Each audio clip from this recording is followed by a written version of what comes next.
পৃথিবীর সকল শিশুরা মৃত্যুর পর হযরত ইব্রাহিম আলাইহিস সালামের কাছে কেন চলে যায়?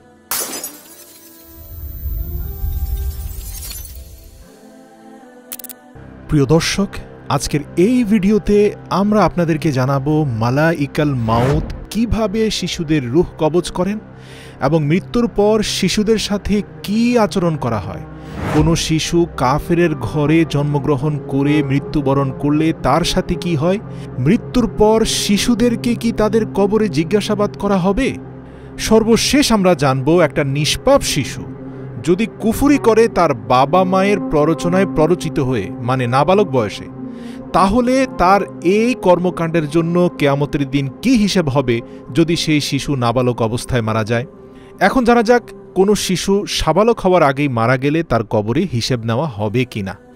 এ সম্পর্কে বিভিন্ন স্কলাররা বিভিন্ন মত দিয়েছেন, তবে কোরআন এবং সুন্নাহর উপরে সবচেয়ে প্রতিষ্ঠিত মত হচ্ছে সকল শিশুরাই নিষ্পাপ যে পর্যন্ত না তারা বালেগ হয়। আর এজন্যই পৃথিবীর সকল শিশুদের ইন্তেকালের সময় মালাইকাল মাউত অত্যন্ত কোমলতার সাথে নাবালক শিশুর রূহ কবজ করে থাকেন। এমনকি বলা হয়ে থাকে, নাবালক শিশু কখনো কোনো সংকটময় পরিস্থিতিতে কষ্ট পেতে থাকলে আল্লাহ রাব্বুল আলামিন খুব দ্রুতই মালাইকাল মাউতকে নির্দেশ দেন যেন এই শিশুর রূহ অত্যন্ত কোমলতার সাথে কবজ করা হয়, তার কষ্ট যেন লাঘব করা হয়। সুবহানাল্লাহ। আর অবশ্যই তাদের আমলের কোনো হিসেব করা হয় না। আল্লাহর রাসূলের হাদিস থেকে স্পষ্ট পাওয়া যায়, জান কবজের পর সরাসরি সেই শিশু বেহেশতে চলে যায় হযরত ইব্রাহিম আলাইহিস সালাম এবং তার স্ত্রী হযরত সারা আলাইহিস সালামের হেফাজতে, এবং কিয়ামত পর্যন্ত হযরত ইব্রাহিম আলাইহিস সালাম এবং তার স্ত্রী হযরত সারা আলাইহিস সালামের হেফাজতে চলে যায় সেই শিশু, এবং কিয়ামত পর্যন্ত সে তাদের হেফাজতেই থাকে। কিয়ামতের পর সেই সন্তানের পিতা মাতা যদি জান্নাতে প্রবেশ করে, তাহলে সেই সন্তানকে তার পিতামাতার কাছে হস্তান্তর করা হবে। যদি পিতামাতা জান্নাতে না গিয়ে জাহান্নামে যায়, তাহলে সেই নিষ্পাপ শিশু জান্নাতের অনন্তকাল সময়ব্যাপী হযরত ইব্রাহিম আলাইহিস সালাম এবং হযরত সারা আলাইহিস সালামের জিম্মায় থাকবে জান্নাতের মধ্যে।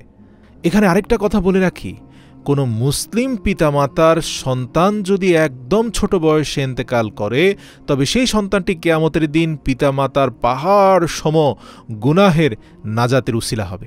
যেমনটা হুজুর সাল্লাল্লাহু আলাইহি সাল্লাম বলেছেন, কিয়ামতের দিন নিষ্পাপ শিশুরা আল্লাহ সুবহানাহু ওয়া তাআলার কাছে তাদের পিতামাতার জন্য সুপারিশ করবে যদি সেই পিতামাতা এক এবং অদ্বিতীয় সৃষ্টিকর্তায় বিশ্বাসী হয়। তখন আল্লাহ সুবহানাহু ওয়া তাআলা তার সুপারিশ কবুল করবেন এবং তার পিতামাতাকে জান্নাতে প্রবেশ করাবেন। আবার অনেকে বলেছেন, কবরে কিছু পরীক্ষা এমন আছে যার মুখোমুখি সবাইকে হতে হয়। মৃতদেহ দাফনের পর সর্বপ্রথম কবর দুই পাশ থেকে সংকুচিত হয়ে মৃতদেহকে প্রচণ্ডভাবে চাপ দেয়, যার ফলে মৃত ব্যক্তির পাঁজরের হাড়গুলো একটি আরেকটির ভেতরে ঢুকে যায়। এবং বিভিন্ন হাদিস থেকে জানা যায়, যাকেই কবরে দাফন করা হবে সবাইকে এর মুখোমুখি হতে হবে এবং কেউই এর থেকে নিরাপদ নয়। হযরত আয়েশা থেকে বর্ণিত, একবার যখন একটি শিশুর জানাজা তার পাশ দিয়ে যাচ্ছিল, তখন তিনি কেঁদে উঠলেন। তাকে জিজ্ঞেস করা হলে তখন তিনি বলেন, যে মারা গিয়েছে সে এখনও একটি শিশু, তার জন্য আমার খুব দুঃখ হচ্ছে যে সে জান্নাতে গেলেও কবর কিন্তু তার উপরও সংকুচিত হয়ে চাপ দিবে।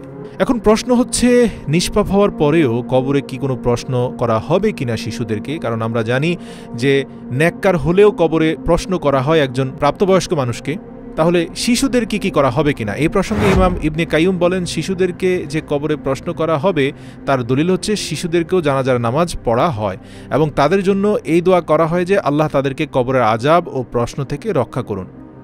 আর এজন্যই অধিকাংশ উলামায়ে কেরামের মত হচ্ছে কবরে ছোট বাচ্চাদেরকেও প্রশ্ন করা হবে, কারণ আল্লাহ তাআলা কবরে মৃত শিশুদেরকে বুদ্ধিমত্তা পরিপূর্ণ দান করবেন এবং তখন এই মৃত শিশুরা সম্পূর্ণ বুদ্ধিমত্তা অনুযায়ী ফেরেশতাদের প্রশ্নের জবাব দিতে সক্ষম হবে। মানে সোজা কথা, প্রশ্ন করা হবে এবং প্রশ্নের জবাব দেওয়ার সক্ষমতা আল্লাহ তাদেরকে দিবেন। মাথায় রাখতে হবে, এই শিশুর পূর্ণাঙ্গ সৃষ্টি কিন্তু মহান আল্লাহ তাআলা করেছেন, কাজেই আমাদের থেকেও এই শিশুর ব্যাপারে আল্লাহ পাকই সবচেয়ে বেশি জানেন।